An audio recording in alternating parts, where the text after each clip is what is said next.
Hello my dear student, कैसे हैं आप सब। उम्मीद करता हूँ आप सब स्वस्थ होंगे, मस्त होंगे और आपकी तैयारी भी लाजवाब तरीके से चल रही होगी। तो स्टूडेंट, आज इस वीडियो में हम आपको बताएंगे बेसिक नॉलेज ऑफ मैथ। क्योंकि यदि आपको बेसिक नहीं पता होगा किसी सब्जेक्ट में तो उस सब्जेक्ट में आप बेहतर नहीं कर सकते हैं। तो आज जो मैथ का जितने सारे टॉपिक हैं उन कई टॉपिकों को मैं जो है इस वीडियो में निपटारा करने वाला हूँ, बहुत ही सरल शब्दों में, बहुत ही कहा जाए एकदम इजी तरीके से आपको जो है बेसिक चीजों को, मैं बेसिक टॉपिक को आपको समझाने का प्रयास करूंगा। तो चलिए वीडियो को स्टार्ट करते हैं और उन सभी बेसिक चीजों को जानने का प्रयास करते हैं। तो पहला जो हमारा है प्राकृतिक संख्या, प्राकृत संख्या अर्थात प्राकृतिक संख्या, राइट, जिसको अंग्रेजी में कहते हैं नेचुरल नंबर। क्या बोलते हैं? नेचुरल नंबर बोलते हैं, नेचुरल नंबर, राइट। प्राकृतिक संख्या को अंग्रेजी में नेचुरल नंबर बोलते हैं। और नेचुरल नंबर कहते किसे हैं? जीरो से लेकर, सॉरी, नेचुरल नंबर किसे कहते हैं? एक से लेकर अनंत तक, एक दो तीन चार पांच dot dot dot dot dot dot dot dot infinite, dot dot dot dot infinite, अर्थात गिनती की सभी संख्याओं को हम प्राकृतिक संख्या कहते हैं, राइट। एक से लेकर अनंत तक आप गिनते चले जाइए, एक से लेकर अनंत तक वो सारी संख्या क्या कहलाएंगी? प्राकृतिक संख्या कहलाएंगी, नेचुरल नंबर कहलाएंगी, राइट। चलिए ये हो गया हमारा। अब बढ़ते हैं पूर्ण संख्या। किसको? पूर्ण संख्या, पूर्ण संख्या। अब पूर्ण संख्या को अंग्रेजी में क्या कहते हैं? होल नंबर कहते हैं। क्या कहते हैं? होल नंबर कहते हैं, होल नंबर कहते हैं। होल नंबर में क्या होता है? पूर्ण संख्या होता है। और पूर्ण संख्या किसे कहते हैं? 0 1 2 3 4 5 dot dot dot dot dot dot dot infinite, अर्थात 0 से लेकर अनंत तक की जो संख्याएं होती हैं वो क्या कहलाती हैं? पूर्ण संख्या कहलाती हैं, होल नंबर कहलाते हैं। अब जितने सारे यहाँ एक क्वेश्चन बनेगा, क्या प्राकृतिक संख्या, क्या सभी प्राकृतिक संख्याएं पूर्ण संख्याएं हैं? जवाब क्या आएगा? सभी प्राकृतिक संख्याएं पूर्ण संख्या हैं, क्योंकि आप देख पा रहे हैं एक से लेकर अनंत तक हैं इसमें, और यहाँ एक से लेकर अनंत तक की जो संख्याएं हैं गिनती की सभी संख्याओं को हम नेचुरल नंबर कहते हैं। ठीक उसी प्रकार से आप जो है, जैसे यहाँ गिनना होता तो 0 से नहीं गिना जाता है। अगर हम कोई चीज गिनते हैं तो 1 से शुरू करते हैं, तो हमारा जो नेचुरल नंबर है वो क्या है? 1 2 3 4 5 dot dot dot dot infinite, अनंत तक। तो जितनी भी प्राकृतिक संख्याएं, सभी प्राकृतिक संख्याएं जो है वो क्या है? पूर्ण संख्या हो सकती है, राइट। और इसमें क्या है? 0 1 2 3 4 5 डॉट डॉट डॉट इनफानाइट, अर्थात 0 से लेकर अनंत तक की संख्याएं क्या कहलाएंगी? पूर्ण संख्याएं कहलाएंगी। यहाँ एक क्वेश्चन ये बनेगा यहाँ पर कि सभी पूर्ण संख्याएं, सभी पूर्ण संख्याएं प्राकृतिक संख्याएं कहलाएंगी? नहीं। इसका आंसर क्या होगा? नो। सभी पूर्ण संख्याएं प्राकृतिक संख्याएं नहीं हो सकती हैं, लेकिन सभी प्राकृतिक संख्याएं पूर्ण संख्याएं हो सकती होती है, राइट। चलिए आगे बढ़ते हैं। अगला जो है हमारा टॉपिक है वो क्या है? इंटीजर। क्या है? जैसे पूर्ण संख्या था, ये हमारा हो जाएगा पूर्णांक। और पूर्णांक संख्या को हम अंग्रेजी में क्या कहते हैं? Integer, integer, integer number, integer, integer number, integer. तो अब हम देखेंगे पूर्णांक संख्या क्या है, और पूर्णांक संख्या को अंग्रेजी में बोलते हैं इंटीजर नंबर। क्या बोलते हैं? Integer number. चलिए इसको समझते हैं बहुत ही सरल शब्दों में, बहुत ही आसान तरीके से। ये हमारा संख्या रेखा, संख्या रेखा पर जीरो से आगे बढ़ते हैं तो हमको प्लस में मिलता है, प्लस यानी धनात्मक 1 2 3 4 5 dot dot dot dot dot infinite. और अगर जीरो से पीछे जाते हैं तो -1 -2 -3 -4 और -5 dot dot dot dot infinite. यानी जीरो से लेकर एक से लेकर अनंत तक और -1 से लेकर अनंत तक, ये हो जाएगा आपका जो है पॉजिटिव इंटीजर, पॉजिटिव इंटीजर अर्थात धनात्मक पूर्णांक, अर्थात धनात्मक पूर्णांक, राइट। और आपका यहां से -1 से लेकर माइनस अनंत तक जो है ये आपका हो जाएगा ऋणात्मक पूर्णांक, ऋणात्मक पूर्णांक, अर्थात इसको हम अंग्रेजी में बोल सकते हैं निगेटिव इंटीजर, राइट।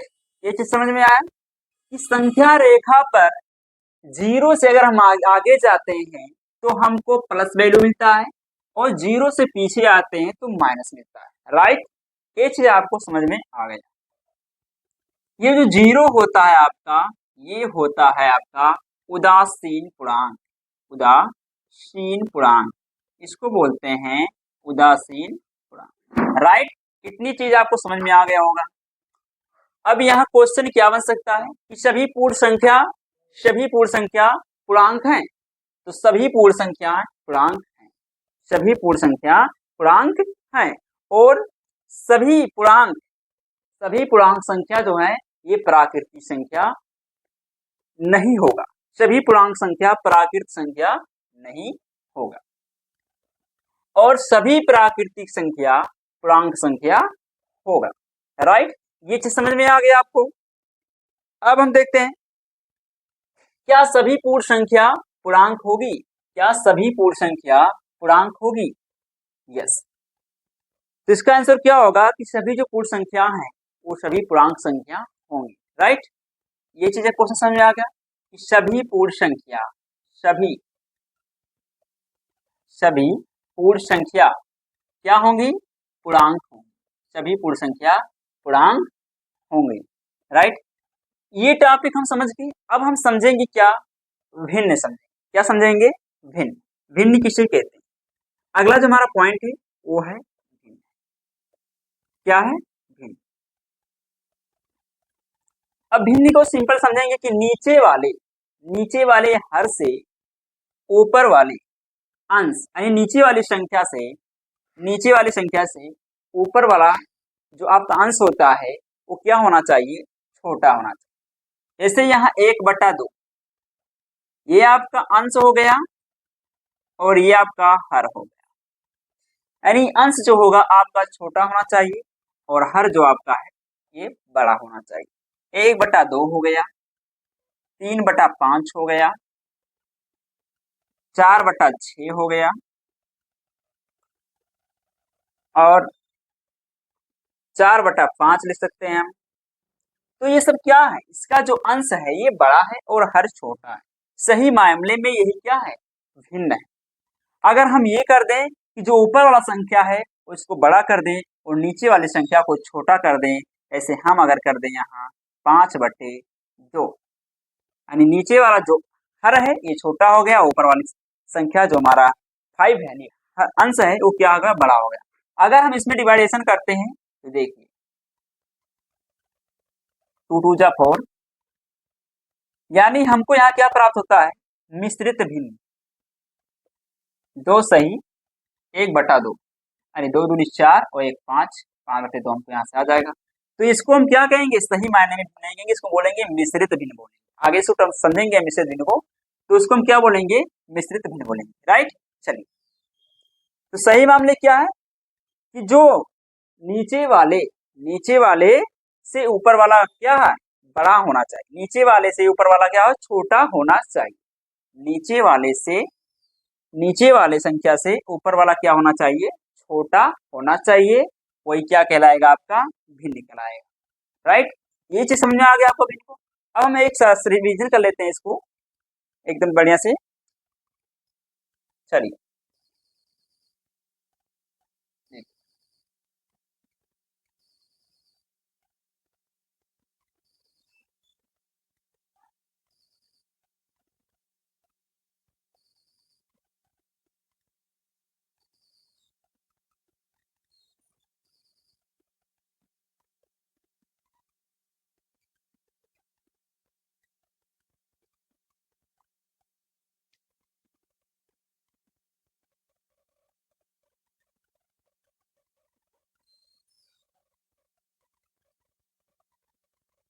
अब बताएं हम लोग क्या क्या पढ़े। एक पढ़े हैं नेचुरल नंबर, और एक पढ़े हम लोग होल नंबर, और एक पढ़े हैं हम लोग इंटीजर, और एक तो भिन्न पढ़े हैं। तो सबसे पहले इन तीनों को समझते हैं। हमने क्या कहा, नेचुरल नंबर यानी गिनती की सभी संख्याओं को हम नेचुरल नंबर कहते हैं, अर्थात प्राकृतिक संख्या कहते हैं। जैसे 1 2 3 4 5 डॉट डॉट डॉट इनफाइनाइट, अनंत तक। राइट, इसको हम क्या कहेंगे, नेचुरल नंबर कहते हैं। वहीं हम होल नंबर की बात किए हैं। होल नंबर में क्या होता है, पूर्ण संख्या। पूर्ण संख्या का मतलब 0 से लेके अनंत तक, 0 से लेके अनंत तक जो संख्याएं हैं वो क्या है, पूर्ण संख्याएं कहलाती है। राइट, अब ये कहिए कि सभी प्राकृतिक संख्याएं क्या पूर्ण संख्या हैं। राइट, सभी प्राकृतिक संख्याएं पूर्ण संख्या हैं, जबकि सभी पूर्ण संख्याएं प्राकृतिक संख्या नहीं होंगी। ये क्वेश्चन है और उसका आंसर। अब इंटीजर की बात करेंगे, तो इंटीजर में से होता है पूर्णांक। हमने कहा संख्या रेखा पर अगर 0 से आगे बढ़ेंगे हम तो हमको प्लस वैल्यू मिलेगा, अर्थात plus 1 2 3 4 5 dot dot dot infinite, यानी 1 से लेकर अनंत तक हमको प्लस वैल्यू मिलेगा, जिसको हम बोलेंगे पॉजिटिव इंटीजर। और अगर हम 0 से पीछे जाते हैं तो हमको मिलता है -1 -2 -3 -4 -5 डॉट डॉट डॉट इनफाइनाइट, अर्थात हमको वहां मिलता है निगेटिव इंटीजर, अर्थात ऋणात्मक पूर्णांक। और जो आपका 0 बचता है वो 0 क्या होता है, हमारा उदासीन पूर्णांक होता है। तो ये चीज आपको कन्फर्म समझ में आ गया होगा कि इंटीजर में 3 चीजें हैं। पहला तो आपको है निगेटिव इंटीजर, और एक है दूसरा इसमें जो है वो है पॉजिटिव इंटीजर, और एक था हमारा उसमें बताए थे उदासीन पूर्णांक, 0। राइट, ये था हमारा माइनस और एक प्लस वैल्यू। सीधे जिक्र करना उसमें दो ही, प्लस एंड माइनस वैल्यू, ये पूर्णांक हो गया। फिर हमने बात किया भिन्न, फ्रैक्शन। फ्रैक्शन में क्या होता है, भिन्न होता है। तो हमने फ्रैक्शन में क्या बोला है, फ्रैक्शन में भिन्न होता है। हमने ये कहा है जो ऊपर वाली संख्या होगी वो हमेशा छोटी होनी चाहिए, ऊपर वाली संख्या छोटी है और नीचे वाली संख्या बड़ी है तो भिन्न कहलाएगा। राइट, इतना चीज क्लियर हो गया। अब चलिए हम अगले टॉपिक की तरफ बढ़ते हैं। अगला टॉपिक हमारा क्या है, चलिए इसको देखते हैं। राइट,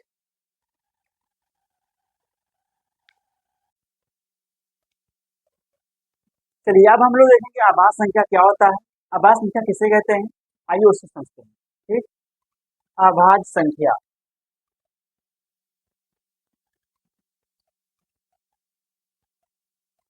आभाज्य संख्या, इसको अंग्रेजी में क्या कहते हैं, प्राइम नंबर। क्या कहते हैं, प्राइम नंबर कहते हैं।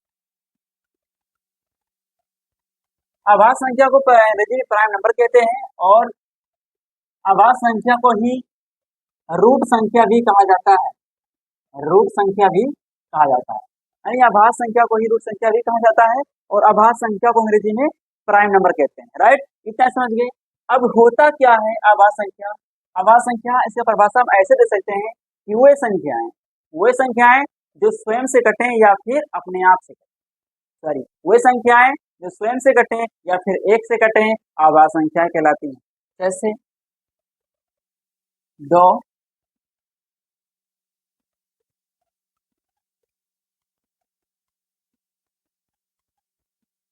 2, 3, 5, 4, 11, 13। इसमें एक लॉजिक ये होता है कि जिसका जो फैक्टर है, इसमें क्या होता है, फैक्टर जो घरेलू गुणनखंड करेंगे तो इसमें 2 ही होगा। इसका अधिकतम फैक्टर क्या होता है, 2 होता है। यानी आभास संख्या का क्वेश्चन पूछता है कि आभास संख्या का अधिकतम जो है फैक्टर कितना होता है, अधिकतम गुणनखंड कितना होता है। तो इसका जो अधिकतम गुणनखंड होता है वो कितना होता है, 2 होता है। कितना होता है, 2 होता है। जैसे अगर हम इसको देख सकते हैं कि अगर हम 2 का फैक्टर करेंगे, एक तो 1 हमको प्राप्त होगा और एक 2 प्राप्त होगा। 3 का करेंगे तो 3 में भी वही है कि एक हमको 1 प्राप्त होगा, एक 3 प्राप्त होगा। 5 में भी वही है, या तो ये 1 से कटेगा या फिर 5 से कटेगा, सेम वही। 7 में भी वही है, या तो ये 1 से कटेगा या फिर ये 7 से कटेगा। 11 में भी वही हाल है, या तो ये 1 से कटेगा या फिर 11 से कटेगा। 13 को भी तोड़ेंगे अगर हम, तो ये भी या तो 1 से या फिर 13 से।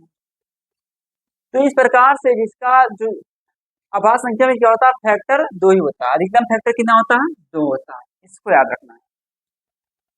और यही क्वेश्चन से पूछ सकता है कि जो है अधिकतम आभास संख्या का अधिकतम गुणनखंड कितना होगा। तो इसका जो आंसर होगा कि आभास संख्या का गुणनखंड 2 होता है, अधिकतम 2 होता है। ये समझे।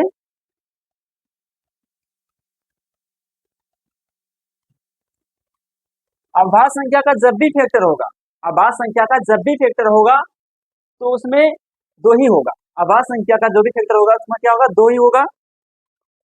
और 2 से 2 ही फैक्टर हो सकते हैं, 2 से अधिक फैक्टर नहीं हो सकते हैं, राइट।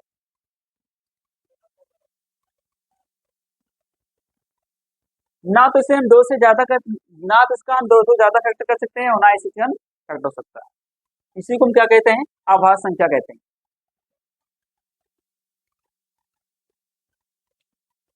अधिकतम भी इसका 2 ही होता है, अगर कम से कम गुणनखंड कहे तब भी क्या होता है, 2 ही होता है।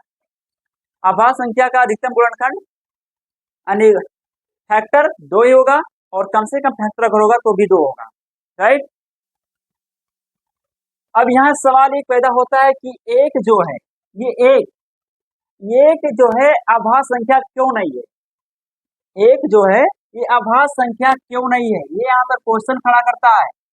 अब क्यों नहीं है इसको हम प्रूव करके बताएंगे, क्योंकि एक का जो गुणनखंड होता है, एक के 2 गुणनखंड नहीं हो सकते हैं, एक का एक ही गुणन हो सकता है, 2 गुणनखंड नहीं हो सकते हैं। इसलिए क्या एक आभास संख्या नहीं है, इसका कारण ये क्योंकि इसका जो है एक ही फैक्टर है। हमने जैसा बताया कि आभास संख्या का 2 फैक्टर होता है, कम से कम 2 फैक्टर होता है और अधिकतम भी 2 ही फैक्टर होता है। ये लॉजिक है आभास संख्या को पहचानने का, राइट। चलिए अब यहाँ एक और जो क्वेश्चन आता है, पूरे ब्रह्मांड में सम आभास संख्या कितना है। तो भैया पूरे ब्रह्मांड में सम आभास संख्या 2 है। ये सम होते हुए भी क्या है, ये आभास संख्या है। सम होते हुए भी क्या है, ये आभास संख्या है। इसीलिए हम क्या कहेंगे, पूरे ब्रह्मांड में 2 एक ऐसा संख्या है जो सम होते हुए भी आभास संख्या है, राइट। चलिए अब हम आगे जाएंगे तो आगे देखेंगे क्या, हमने बता दिया आभास संख्या। अब हम लोग समझेंगे भाज्य संख्या। क्या समझेंगे, भाज्य संख्या। चलिए हम लोग देखते हैं भाज्य संख्या को।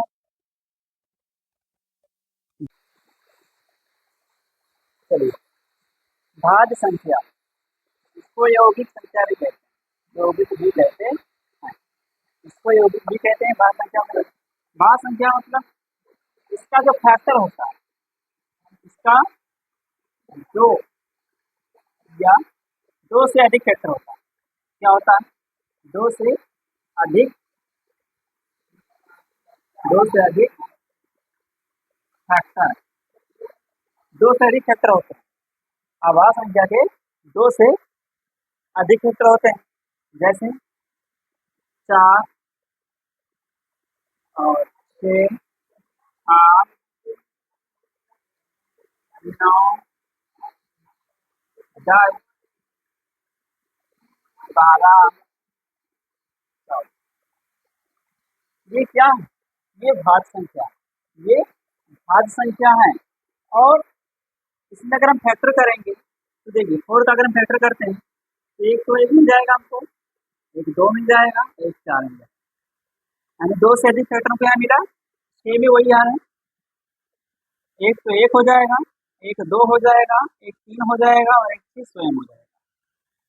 8 में भी वैसे 1 हो जाएगा, 2 हो जाएगा और 4 हो जाएगा और 8 हो जाएगा। 9 का भी 1 हो जाएगा और 3 हो जाएगा और 9 हो जाएगा।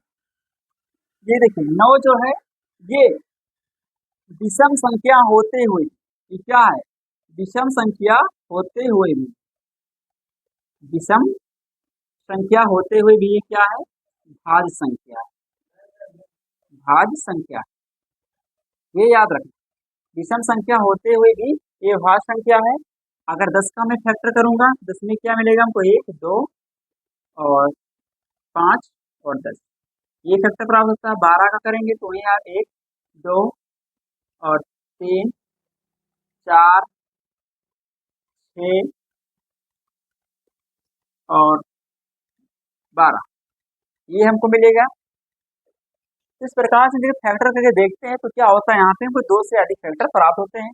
जैसा मैंने बताया कि भाज्य संख्या में क्या रखना है कि जिस भी संख्या का 2 से अधिक फैक्टर होगा वो संख्या भाज्य संख्या कहलाएंगी, याद रखना, ये लॉजिक है। अब इसमें देखिए 4 क्या है, 4 भी क्या है, एक सम संख्या है ना। 4 सबसे पहली क्या है, 4 सबसे पहली भाज्य संख्या है, 4 सबसे पहली भाज्य संख्या है और 4 सबसे पहली सम भाज्य संख्या है। 4 सबसे पहली भाज्य संख्या है और 4 जो है सबसे पहली सम भाज्य संख्या है। विषम अभाज्य संख्या है, ऐसा मैंने कहा, सम जो सबसे पहली विषम भाज्य संख्या है, विषम अभाज्य संख्या है। 9 जो है ये सबसे पहली विषम भाज्य संख्या है, राइट। और इसमें क्या है, ये था इसका जो फैक्टर था, मैंने बता दिया कि 2 से अधिक फैक्टर होंगे, लॉजिक था जो 2 से अधिक फैक्टर होंगे वही क्या कहलाएंगे, आपका भाज्य संख्या कहलाएंगे। भाज्य संख्या को यौगिक संख्या भी कहते हैं, इसी समझ गए। और हमने बताया कि 4 का जो है, 4 सबसे पहले सम भाज्य संख्या है और 4 सबसे पहले भाज्य संख्या है और 9 जो है सबसे पहले विषम भाज्य संख्या है। ये चीज मैंने आपको बता दिया। अब हम आगे बढ़ते हैं, सह आभाज्य संख्या। सह आभाज्य संख्या क्या होता है उसको समझेंगे। चलिए समझेंगे हम लोग सह आभाज्य संख्या। सह आभाज्य संख्या को अंग्रेजी में बोलते हैं को प्राइम नंबर, को प्राइम नंबर, को प्राइम नंबर। सह आभाज्य संख्या को अंग्रेजी में को प्राइम नंबर बोलते हैं। अगर इसकी परिभाषा की हम बात करें तो इसका जो परिभाषा होगा वो कुछ इस प्रकार से होगा, ऐसा अभाज्य संख्या, ऐसा अभाज्य संख्या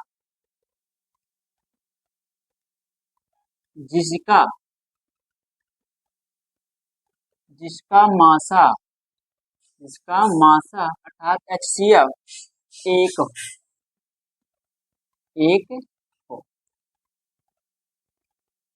ऐसा आभाज्य संख्या जिसका मासा 1 हो वो सह आभाज्य संख्या कहलाए।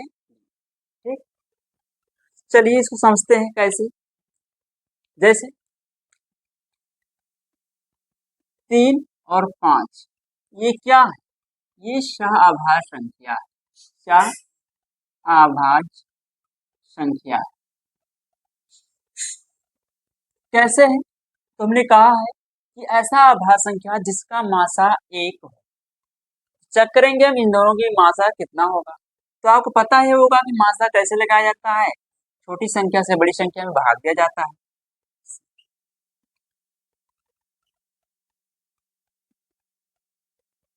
कितनी बार जाएगा, एक बार जाएगा। कितना आएगा, 3 लिखेंगे। और उसके बाद यहाँ 2 बचेगा और यहाँ 3 बचेगा। फिर 2 एक 2, यहाँ पर 1 बचेगा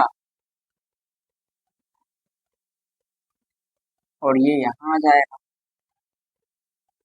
फिर 1 दूनी 2, ये पूरा पूरा कट जाएगा।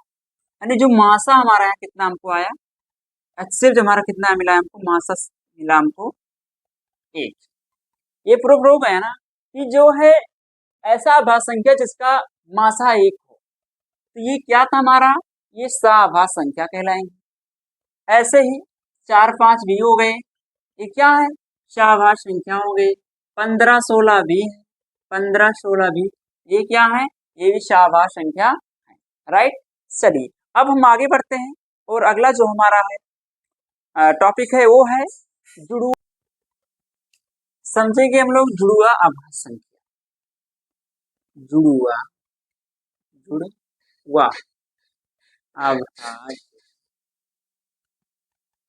आभास संख्या। जुड़ुआ आभास संख्या को अंग्रेजी में क्या बोलते हैं, जुड़ुआ आभास संख्या को अंग्रेजी में बोलेंगे twin, twin prime number, twin prime number. जुड़ुआ आभास संख्या को अंग्रेजी में ट्विन प्राइम नंबर बोलते हैं। आइए इसके परिभाषा को हम समझते हैं कि वैसी आभास संख्या, वैसी या ऐसी आभास संख्या, आभास संख्या जिसके बीच में, जिसके बीच में, जिसके बीच में एक भाज्य संख्या हो, जिसके बीच में एक, जिसके बीच में एक भाज्य, इसके बीच में एक भाज्य संख्या हो, भाज्य संख्या हो, जिसके बीच में एक भाज्य संख्या हो, जुड़ुआ आभास संख्या कहलाएंगी। जुड़ुआ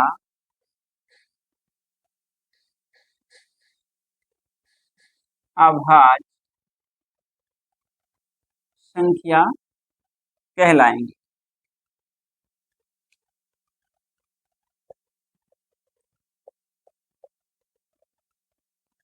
जैसे जैसे हम एक हैं 3 और 5, इन 3 और 5 के बीच में कौन संख्या आती है, 4 आता है ना, 4। यही क्या है, यही आपका जुड़ुआ संख्या हो जाएगा।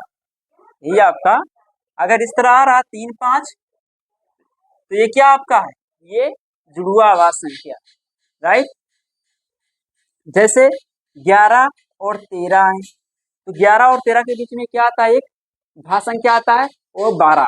अगर यहाँ पे इसको हम क्या बोलेंगे, जुड़ुआ आभास संख्या बोलेंगे। ऐसे और भी संख्या है, जैसे 17 और 19, 17 और 19 बीच में संख्या है 18, 18 क्या है, आभास संख्या है, तो इसको भी हम क्या बोलेंगे, जुड़ुआ आभास संख्या है। इस प्रकार से मैंने जो कुछ बेसिक आपको बताया, आई होप आप समझ पाए होंगे।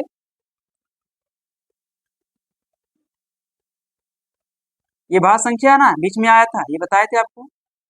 तो ये जो सारा चीज मैंने बताया कि वे संख्याएं जिसके बीच में, वे संख्याएं जिसके बीच में एक भाज्य संख्या हो, जिसके बीच में एक भाज्य संख्या हो, जुड़ुआ भाज्य संख्या कहलाए।